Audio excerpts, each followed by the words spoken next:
Bangladesh interim government యొక్క chief adviser Mohammad Yunus China పర్యటనకి వెళ్ళారు. వెళ్ళిన వాళ్ళు వెళ్ళినట్టు ఉండకుండా ఒక స్టేట్మెంట్ ఇచ్చారు. భారతదేశంలోని 7 సిస్టర్స్ ఏవైతే ఈశాన్య రాష్ట్రాలు ఉన్నాయో ఇవి ల్యాండ్ లాక్డ్ అని, ముఖ్యంగా వీటికి సీ యాక్సెస్ లేదు కాబట్టి బంగ్లాదేశ్ చైనా దీనిలో అడ్వాంటేజ్ తీసుకోవాలని, ముఖ్యంగా చైనా అయితే గూడ్స్ ప్రొడక్షన్లో, గూడ్స్ మేనేజ్మెంట్లో, గూడ్స్ అమ్మకాల్లో పూర్తి స్థాయిలో ఇంకా ఇంక్రీజ్ చేసుకోవచ్చు అని చెప్తూనే చైనా బంగ్లాదేశ్ ఫ్రెండ్షిప్ గురించి మాట్లాడారు. అయితే ఇక్కడ మన ప్రశ్న ఏంటంటే, అసలు చైనా బంగ్లాదేశ్ గురించి ఆయన మాట్లాడుకోవచ్చు కానీ ఇండియా ప్రస్తావన ఎందుకు, ఇండియా ఈశాన్య రాష్ట్రాల ప్రస్తావన ఎందుకు?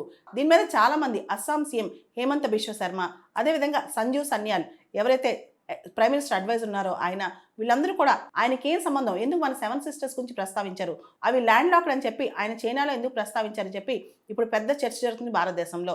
మనందరికీ తెలుసు, గత 6-7 నెలల నుంచి ఇండియా బంగ్లాదేశ్ సంబంధాలు సరిగ్గా లేవు.